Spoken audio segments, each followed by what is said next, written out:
Hello people of the internet, my name is Ghost, and well, welcome back to another episode of Ghostober! Now, if you're new to the channel, Ghostober is this series I do where I talk about nothing but horror games or horror game related content. And well, today, I decided to do something different on here, and well, let's just say, you don't want to miss out on this. Now, do you remember when you were a kid and you would watch nothing but cartoons every day on a Saturday, or maybe every day, yeah? And of course, you know, it was all good, but there was just that one episode that literally just scarred you for life. Okay, I'm being a bit extreme there.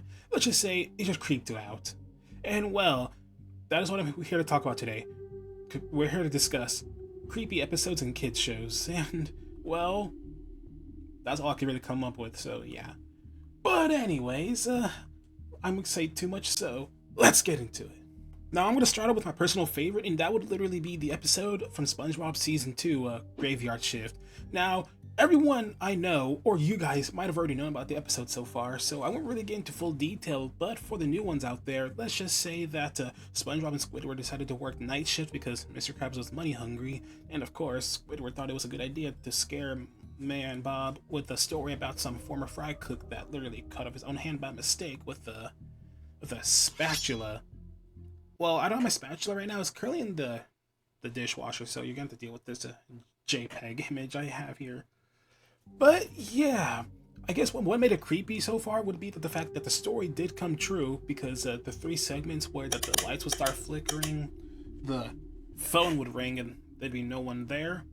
And of course, the walls will ooze green slime. Oh wait, never mind. They always do that. But the third thing would be that the ghost of the fry cook, aka the hash-slinging slasher, would appear every Tuesday night in a bus that he got ran over by and, you know, was fired at his own funeral. But of course, you know, all that happens, crazy stuff. But I guess what made it creepy to me would be the fact that literally, what were they thinking when they thought we should just make bro make as scary as possible, which would be make him all black, red eyes, a spatula for a hand. That's terrifying. But I guess it's more of the fact that I guess it's the atmosphere about it. You know, it's more of the green skies, because you know you're kind of used to just the average blue or the average blackish skies in day and night and all that. But that episode really just gave it horror feel. It was all that. It was just kind of like they went from making SpongeBob into something fun, joyful, and things to turning it into something I would literally see on a Newgrounds website. I don't know. I'm not even saying no more. But we're not done yet, because you know, of course, it had its happy ending where the Hashling Slasher was just some dude wanting a job and all that. Honestly, relatable. But what made it scary would be the fact that when we found out who was really flickering the lights, it was none other than Count Orlok himself, or as you guys know him by, Nosferatu. But of course, I guess that's kind of what kids got scared of, because they weren't expecting for this realistic image of a vampire to be flickering the lights, and of course the grin as well. It's all that. But of course, that's not the only time bro ever makes an appearance, because he's literally in the newest episodes now, SpongeBob, which, I mean, I'm not complaining. That's pretty dope. That one became my so far favorite episode now, but when I was younger, that one kept me up at night most of the times, especially Tuesday nights. I know. It was tough times. Oh, but good childhood, I tell you what.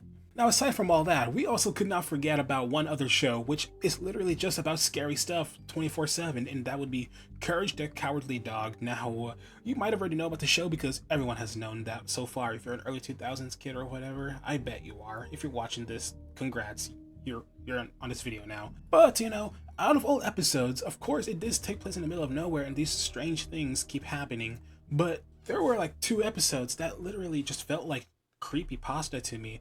Well, one would literally be the, I don't know what it's called, but it's something that has to do with like some sort of flower or whatever in the full moon.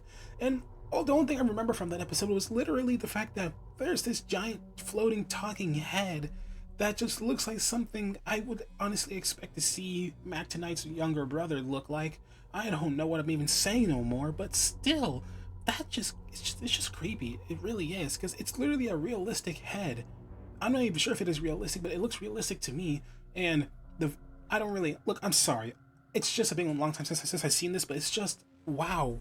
It's more of the fact that they thought that was a good idea, which was honestly a good idea, but still, But of course, people get creeped out over this one scene in one of the episodes about perfection or whatever, when Courage has that dream about you know, the you're not perfect.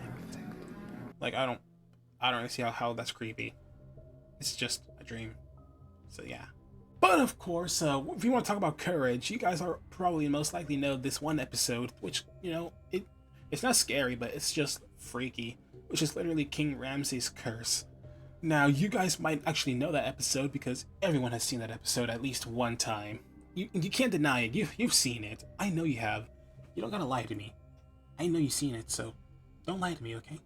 But yeah, out of all things, I guess that episode's just about Eustace finding this slab, which has like images of 3 curses on it, and yeah, you get the whole gist of it. But of course, what makes it memorable or honorable, I don't know what I'm saying, it would be the fact that King Ramses makes his appearance, and you would honestly know who this is when you just hear this voice out of nowhere. Return the slab, or suffer my curse.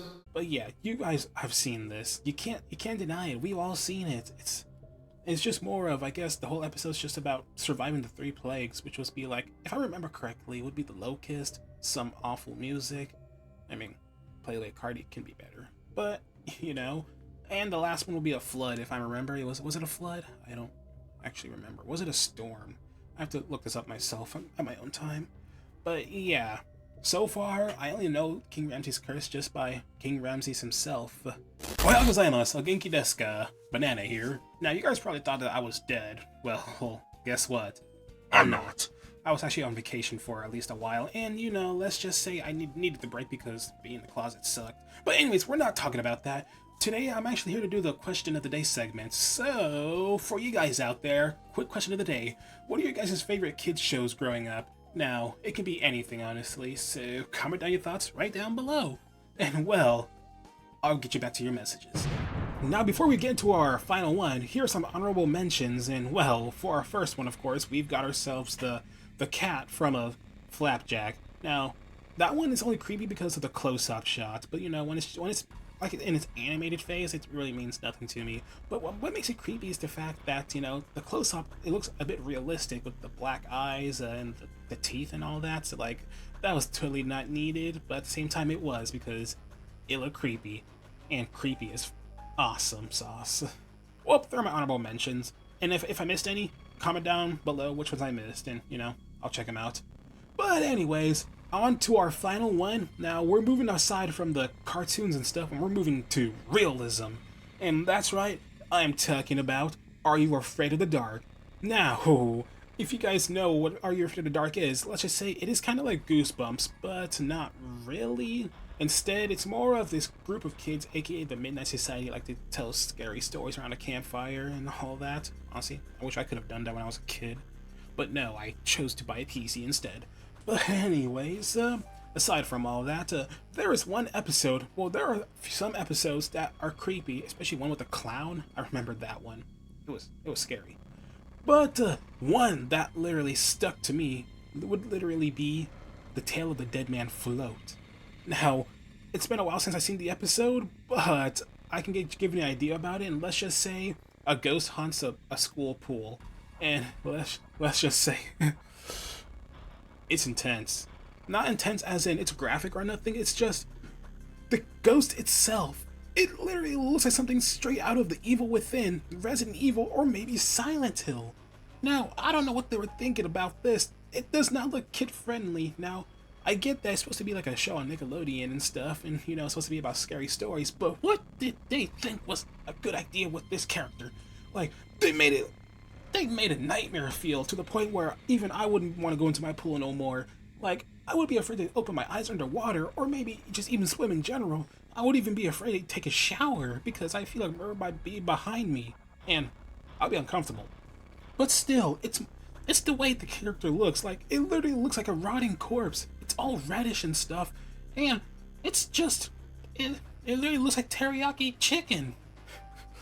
And I'm hungry now with teriyaki chicken, but I don't got any. But still though, whoever did the makeup on that thing, they did a really good job, because I don't know what they were thinking, but that looks way too creepy. I'm just be glad they didn't add blood or nothing, because that would have been like something straight out of yeah, like I said, Silent Hill or whatever. Honestly, they should have done that. Good stuff.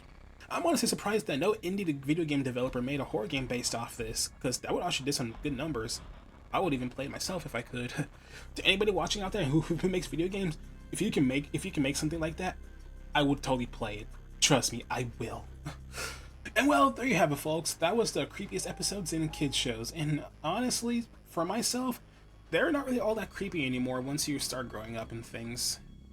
Growing up is scary, but not as scary as not hitting the subscribe button underneath the video. So if you guys have made it this far into the video and you enjoy the type of stuff I do on here, feel free to hit the subscribe button. That's right underneath this video, right here, of course. You see that big red button? Okay. And be a part of the Ghost Army. And of course, give this video to big likes so we can keep the channel running and things. And of course, comment on your thoughts right down below. But of course, that's gonna do it for today's episode of Ghosttober. And well, I'll see you guys next time. But of course, like I always say, stay fresh and laters.